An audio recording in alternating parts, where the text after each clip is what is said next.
use it to increase team chemistry on our unit. I feel like you can, there we go. Don't move. I've been a nurse for about 13 years. I've been in management for nearly 8. I have only been at Houston Methodist Baytown for 4 years. In my free time, I raise wild animals. I have 4 boys. I FaceTime them and show them the theater, so they are aware I'm here. So just to be clear, I have no conflicts of interest associated with the presentation and or the implementation of Code Lavender. I do want to take a little bit of time to acknowledge some key players in this. Number 1 would be Sasha Coffey. She is here today in the audience. Sasha led this project for our unit, and truly it would not be possible without her and all the work that she did with our team, and I am forever grateful for everything that she did. So just a special thank you to Sasha. In addition, David, Becky, and John Ann, that's my leadership. They are always supportive of the things that we do, and I just want to make sure that I mention them because all my crazy ideas and things that I bring forward, they fully support. And then Nadia, Alexis, and Kathy, this is our MPD program people, and let me just tell you, they made me practice this 1,000 times, and graded me a B+, which really drove it home to make sure that this is an A type of presentation. So at the end, you can all make an A, and that's the only letter I'm going to teach you. And finally, the American Nursing Credentialing Center. I just want to say a special thank you for letting us be here today and talk to you about Code Lavender. I will tell you, I am a little nervous. My boss told me to picture y'all naked, but they're all in the front row, so that is absolutely not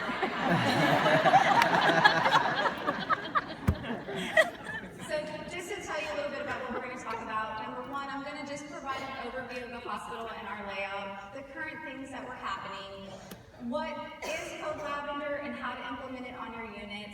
I'm going to talk about some of the outcomes that we experienced, and then the things that were most important to me from the project. So first of all, Houston Methodist Baytown is east of Houston, Texas. It is a unique place. It's an oil and gas town. We have lots of different socioeconomics, a very diverse population. We also service a very large area east of us. We're almost 60 miles away from the next major hospital, so we get a lot of outer area people coming. We are a part of a system, the Houston Methodist system. We are 1 in 7. And then we also have like a 340-bed license. In the year that I started there, we did get a brand new CNO and a brand new CEO, which I think is very important because right about the time that I was coming in, we were really making major changes in the hospital. We were designated Magnet in 2016. And we were also experiencing several other challenges. Number 1, we were expanding. We are consistently over capacity and holding patients basically wherever you could possibly think of. And then we experienced Hurricane Harvey, which led to that because a hospital that was nearby shut down. And so we took on all their volume.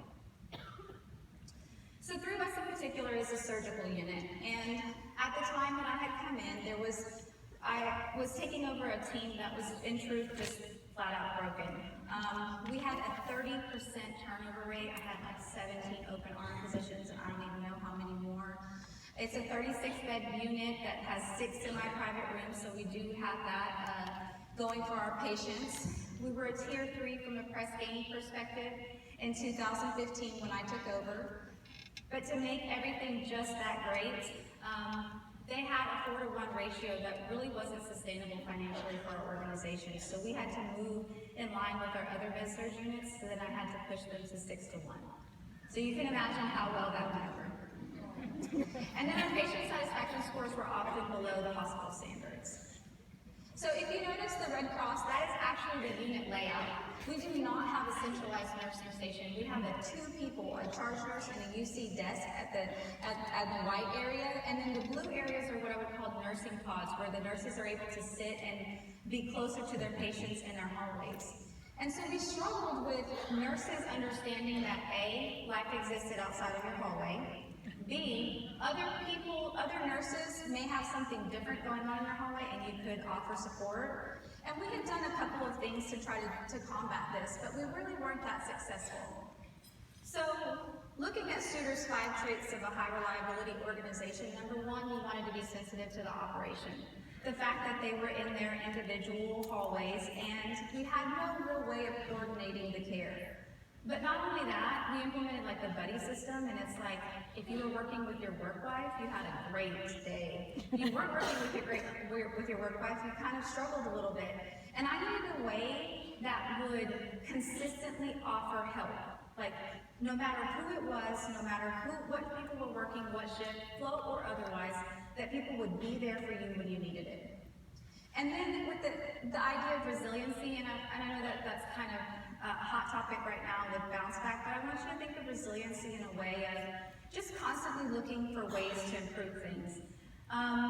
One of the things, the buddy system obviously worked well with some people, but it did not work consistently, and so that was something that we wanted to address. So what is Code Lavender? And I just really hope that y'all aren't disappointed today because it actually is not related to aromatherapy in a way. And then you're really gonna be shocked when I tell you what I did, but I'm gonna be honest, and nobody knew me. So I have this nurse, her name is Julia. She comes into my office one day, she sits down and she says, hey, I want to make our break room have like a zen area where we can sniff lavender and color and all of those things. And I'm a questioner. I will openly tell you that. And I'm like, why? What is that really going to do for you in my mind in terms of stress? And I'm only saying that because I know that they just told us not to walk somewhere and my heart just shrinks when I say that. But it really didn't make a lot of sense to me because in an inpatient setting, the work doesn't go away when you go to your Zen room. It only builds, and you have all of these things that you're thinking about. What are you doing in there? And I just couldn't understand that.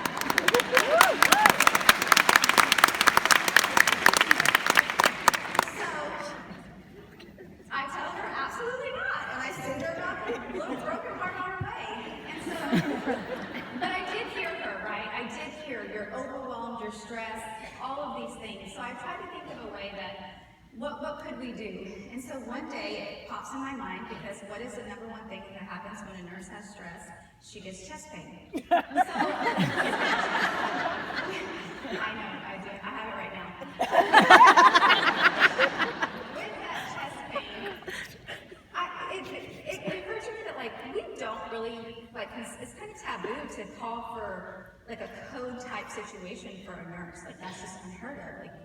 It's for the patients, but we are experiencing those same things. So I was like, oh my gosh. And my previous organization that I worked at, I managed, I had the ability to just move up. And so I had trained a lot of those nurses. We had natural team chemistry, but I couldn't ever really manage to get it at my current organization just the way that I wanted it.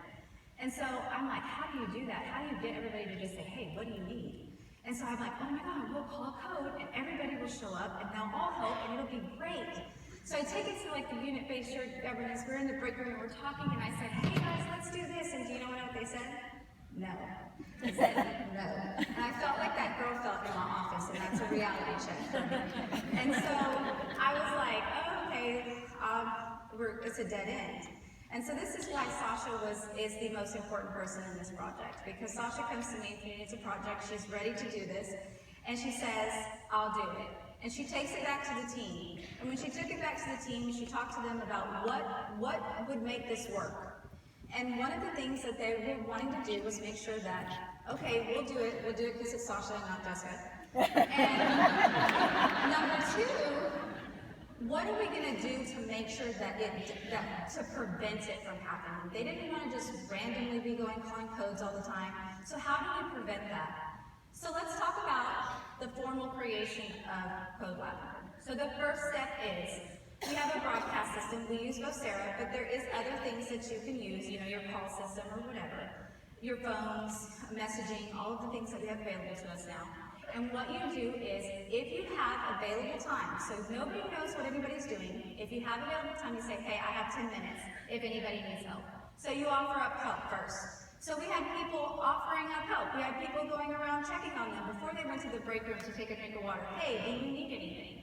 And then the second part of Code Lavender is when you are feeling overwhelmed, when you have too much on your plate, more than you can handle, or maybe you're just having a bad day, like my boyfriend texted me and broke up with me, and I cannot function. Or maybe I have a patient with a CERT. I'm calling a Code Lavender, and every person on the unit is going to show up that can show up, and they're going to help me, and I'm going to break up tasks, and each person is going to get a task that takes them 2 to 5 minutes to do, maybe longer if it's a bigger task, and all my workload is gone, and I am able to decompress. Whether that be go sniff lavender, or whether it goes sit down in the break room, eat lunch, maybe I haven't charted every day at all that day, and I need to sit down and chart. Whatever that nurse needs in that moment is what she's gonna get. So, people ask me about who shows up. Everybody shows up, okay? Even me. And then one time, I haven't practiced nursing in 8 years, and they asked me to get a shot, and I almost had a heart attack. I'm like, train me. Don't laugh, but that's a true story. So everybody shows up, and maybe it's like, I haven't checked on, hey, it's my nurse's aide, hey, can you go check on this patient for me? Can you recheck this blood pressure? Can you pass my pain medicine? Can you go get my blood? Can you just check on my admission? Can you do my admission? We've had that, and then people will get to do those things. And it doesn't cost anything. Nothing. So, what happened, right? It helped so many different people. It's actually being implemented across our hospital system currently. Any unit can do it. Anybody that, well, if you're a 2-person unit, you might just want to call them, but if you have people to show up. Number 2, the thing that we realized was, it was more sensitive to what was happening on the other units. People started paying more attention. Hey, what do you have going on? Hey, can I help you with something? And it really changed the culture of the unit overall. And then the nurse, can you imagine like going to work and knowing that at a moment's notice, all your work is gone? I mean, like, truly, the level of which anxiety built was significantly decreased. They knew that they had this card in their pocket that the moment they needed it, they could just pull it out, right? So it changed a lot of things for us in that way. And it took a large amount of work away from the preventative piece and from when we actually called the code lavender. So this is in regards to unit culture. When you think of culture, I want you to think about attitude. So these specific questions are RN satisfaction scores. The green is the national healthcare average. The blue is our current scores. You can see we outperform national average in almost in all of these categories. But the one that I want to point out the most that means something to me is the climate of trust. That was the lowest scoring area when I came in 2015. They did not trust the people that they work with. The lowest scoring, even below staffing. And through this, we have moved it significantly above national average.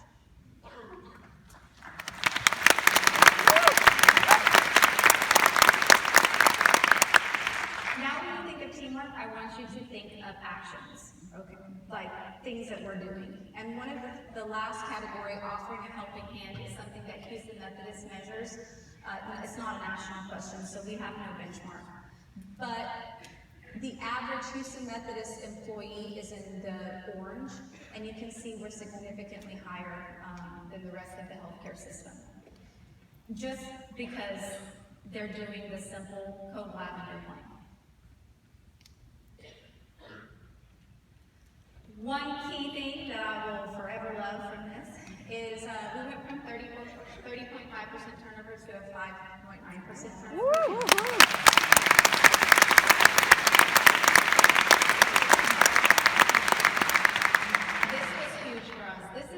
This is when you have the foundation of the team to do the work that you want to do. That the true meaning of what nursing is when we want to make a better experience for our patients. This changed. I mean, they want to do projects, obviously, because it's going to get them to magnets. So, you know, this really made a big difference for us. We also saw a lower incidence of falls. We actually went 0 months. We went 8 months with 0 falls with injury, and outperformed in 6 out of 9 months for NDNQI.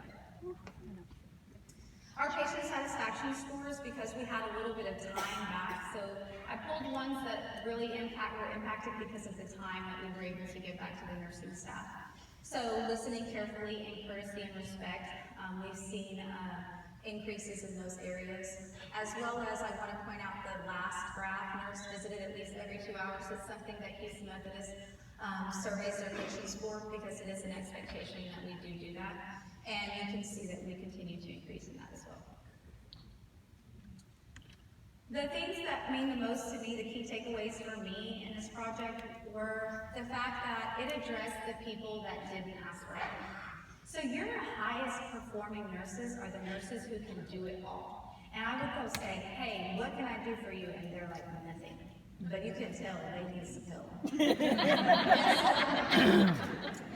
What we saw happen was our certified nursing assistants, so our nurses aide, were coming to the charge nurse saying, hey, you need to call Cole Lavender for her. She's got a lot going on. And then we call Cole Lavender and all show up and say, give me something to do. She didn't really have a choice but to ask for help. And that really changed things for them too, because they worked so hard and it means so much to them. And we were able to really help them learn how to delegate tasks and give up some of that control. Also, if you ever ask a nurse, did you ask for help? They're going to tell you, no, everyone's busy. It really changed that perception. I would say, did you tell somebody? No, everyone's busy. You don't even know. You didn't ask. And with the preventative piece of putting yourself out there, I can tell you it really changed people saying, hey, do you have time? And it really just promoted a team awareness while reducing burnout. It just really changed the chemistry of my team. It's not work wife or whatever. Now I know the person, I know that when I need them, they're gonna show up. I'm gonna ask them for help, they're gonna ask me for help. And it really made a difference in the hallway buddy system, as well as just the overall teamwork on our unit. And if you want, you can take a picture of that, because they bought me cards just for this and I forgot them.